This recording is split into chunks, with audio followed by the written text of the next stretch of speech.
give everybody a chance to kind of get notified. We're going to be here only for a little bit this morning. Good rising to everyone.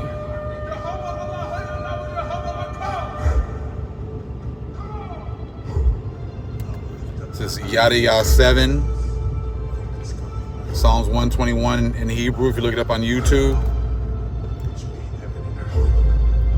When I suffer thy foot to be moved, he that keepeth thee will not slumber.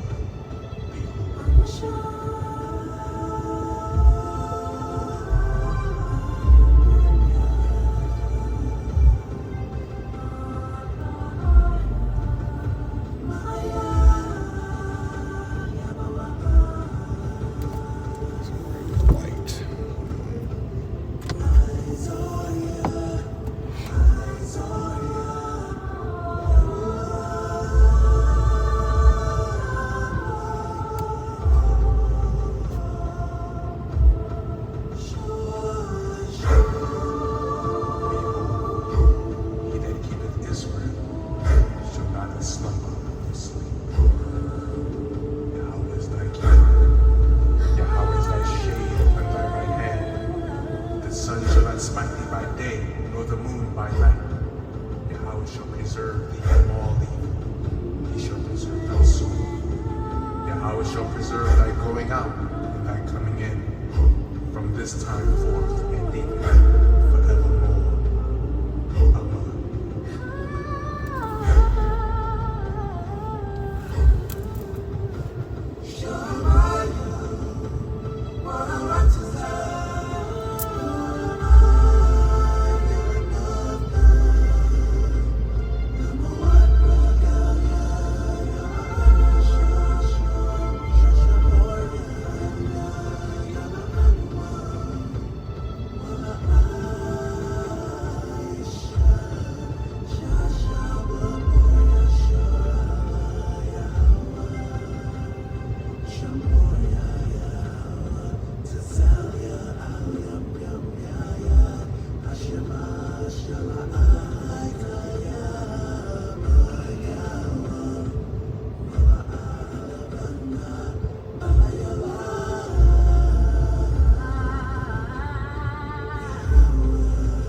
Amen. Doing this reading and studying and things like that, that book that is brought out the last couple of days about the priest that was in the church for like 50 years, he's given a lot of insight as to what goes on behind the scenes. Everyone that gets enamored with them looking so godly, them acting so, so humble and so nice in churches, and they're always there to help the families, and they're doing all the supposed charitable work and things like that. But we get a look behind the veil in these books. And I want to tell you about this one story. Like I said, I guess in the past, a lot of Protestants would take their kids or their children to Catholic, monasteries and other places in order for them to get educated. Okay. And I guess there was one story where a prominent judge took his kid to one of these, monasteries or whatever else to have his child educated, one of these Catholic schools. And the judge was like, okay, I'm going to send my kid here, but you have to promise me that you won't try to convert him from his religion. And the main Jesuit who was in charge, of course, told him, oh yeah, don't worry, we're not going to do that. We're going to respect your religion, and we're not going to we're not going to try to convert him. As soon as this guy leaves, as soon as he leaves, he calls this priest, the one who's writing this book, and says, you know some English, right? He's like, yeah, I know some English. He's like, okay, I want you to befriend this judge's son and turn him to our religion. He's kind of like, yeah, but didn't you just tell the judge that you wouldn't do that?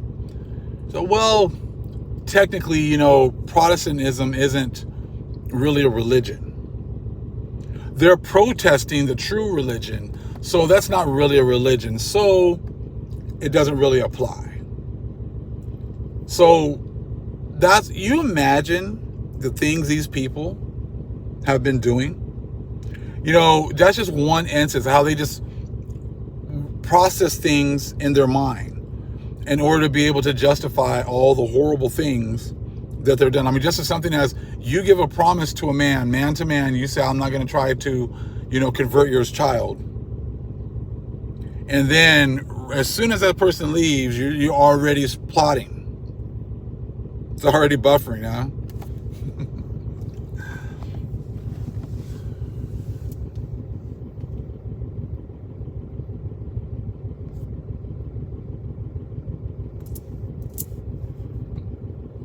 Let me know when it comes back. All of a sudden, everything is stopped.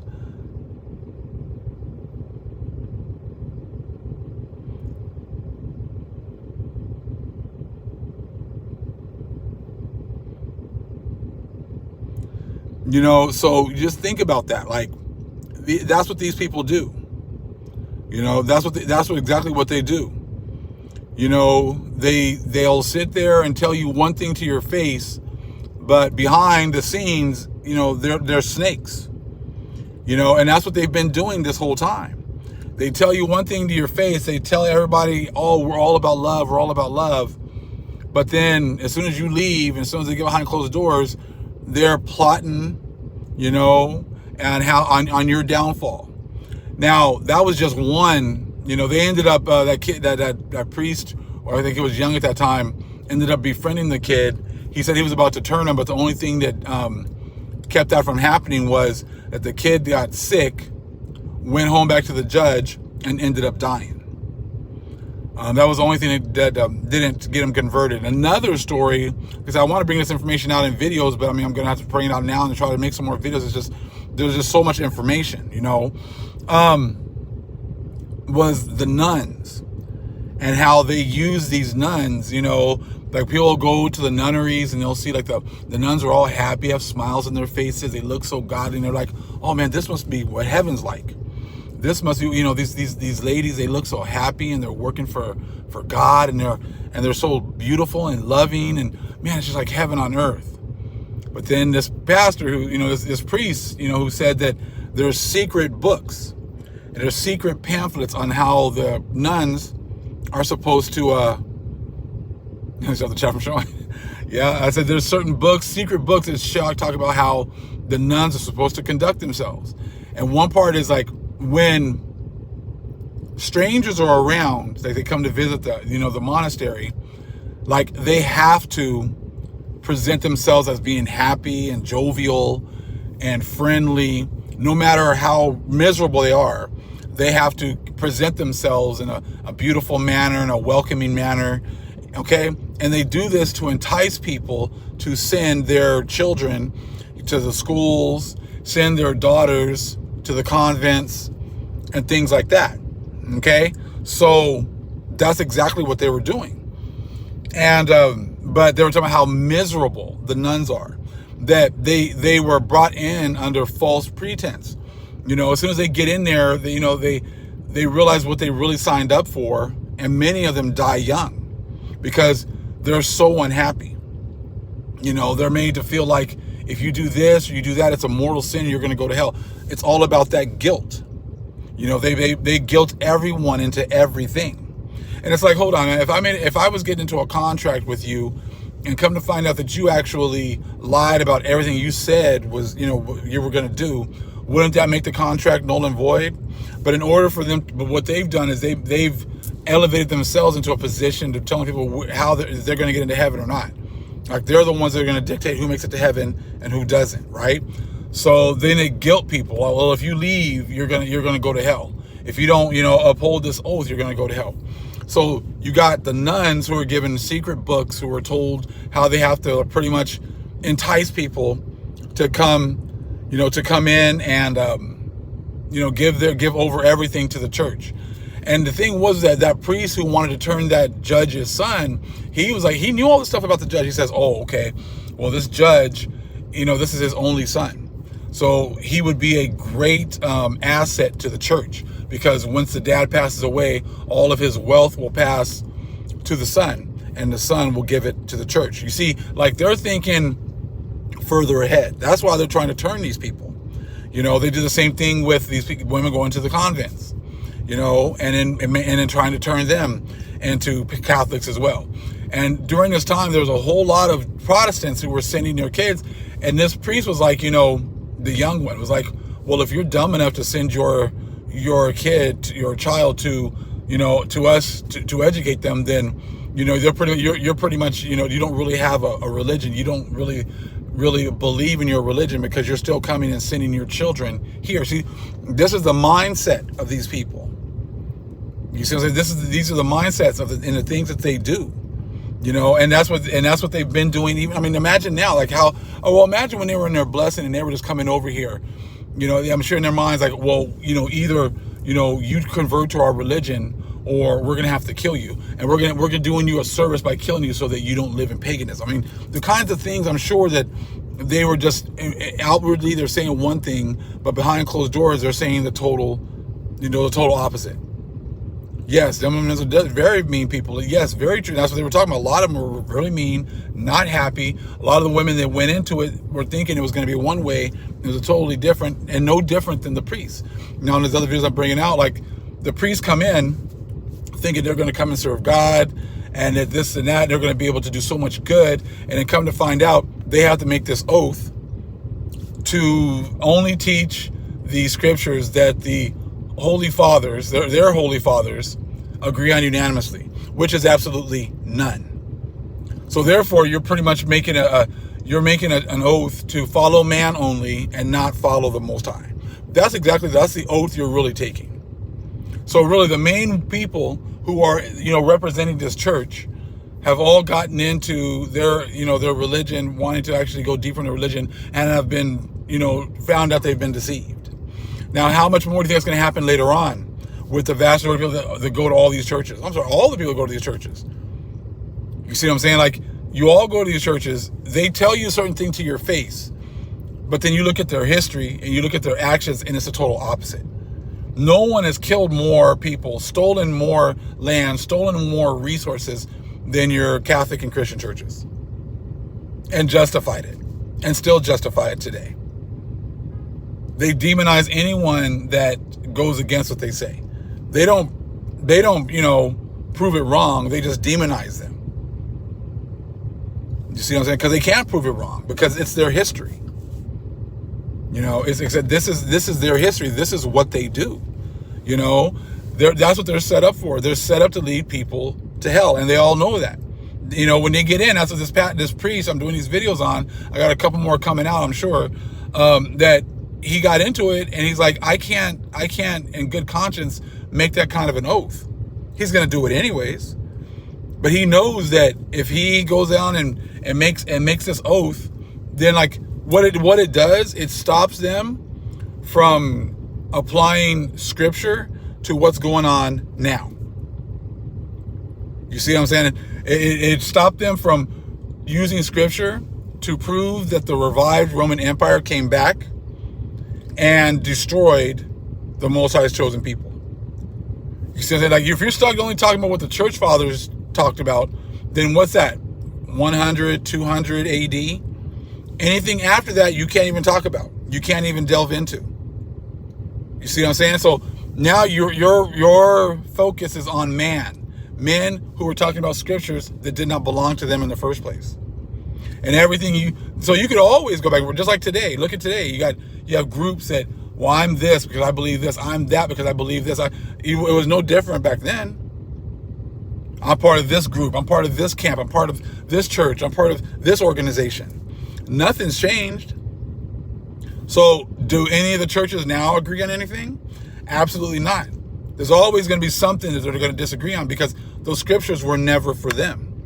If those scriptures were never for them, then they can be interpreted many different ways. You can read one sentence and everyone can have a different opinion on that sentence. Now think of a whole book that wasn't written for Gentiles in the first place. The book was written for the Israelites. So therefore, you're always going to be in disagreement. So now that's why you don't hear any of them talking about what's happening right now. You might get them, oh man, this is the end. But they're trying to push the Antichrist movement. They're still trying to push the rapture movement. They're not going into anything else. You see what I'm saying? That's the only ending. They're talking about, oh, things are ramping up. That means we must be getting ready to get raptured in order to keep you from realizing that this church has fulfilled all these prophecies already. These priests have made, how come they never tell you about these secret oaths that they take? How come the nuns never tell you about the secret, books that shows how they're supposed to conduct themselves? They're only conducting themselves, and it's like, think of how difficult that must be. You know that you're miserable. You know that, if you get into this convent, if you come over here to this church, that they're going to exploit you. You see what I'm saying? That they're going to, and this is nothing like I thought it was going to be. But even knowing all that, you're still going to go out and try to recruit people to be as miserable as you are. I mean, what kind of a person does that? Same thing with these priests. These priests know they can't preach all this other stuff. They know who the Israelites are. They know the Bible is talking about the Israelites. But they still take the oaths, and they still go ahead and go to churches and try to convert people into their religion when they know that they're taking these secret oaths. You see what I'm saying? To not teach. And just because someone will say something negative about this church or that church doesn't mean they're not on the same team. They're still all on the same team. They're still only going to read those 66 books. Some people might come and read one book, talk about it for a little bit, and then still revert back to that Christian doctrine. Still revert back to the, we're almost at the end, and that the Antichrist is on his way, and, the elite are going to restart everything. They're going to, hit that restart button, and they're going to be able to do all these different things. When in actuality, that's not going to happen at all. You see what I'm saying? So that's what these oaths do. These oaths, they get them in, something looking beautiful. As soon as they get them in, they tell them, oh, yeah, what you thought this was? Yeah, that's not what this is. This is what it really is. You ain't going to teach the Bible. You're not going to teach scripture. You're going to teach only what we tell you. You're going to take this oath that you're going to serve man and not the Most High. You're only going to break down scriptures the way we tell you to. You're not allowed to break them down however the hell you want to. You see what I'm saying? That's what you signed up for. You might not have knew it then, but you damn sure know it now. Same thing with the nuns. Oh, you thought you were just going to come over and, you thought it was going to be like how we showed you We thought you think it was all fun and games and beautiful and everybody just getting along and everything. Hell no, that's not what this is. You're going to be totally miserable, and you're going to recruit more people to be miserable with you. And if you don't do that, you're going to go to hell. What the hell is going on? You see what I'm saying? What the hell is going on? These are what these churches do. It's beautiful that we have this understanding, but it's just sick to see how twisted these people are. They give you, like I said, they're telling you to your face, yeah, for the public consumption, act this way. Behind closed doors, you're going to be miserable. You're going to lie to the people. You're going to only be able to talk to each other about how miserable you are, how much you know you're lying to people. And we haven't even gotten into the confession yet and how bad that is. The confessions and that whole gamut is going to be, that's another huge about a bunch of information. It just shows you how like deep the deception is. You see what I'm saying? So just saying a couple words against an organization isn't doing anything. You see what I'm saying? Going deep into how they do things and how the deception works is something totally different. All right, family, I'm going to have to let you guys go. It was great spending a little bit of time with you. Be on the lookout for more videos later on, most high willing. Shalom.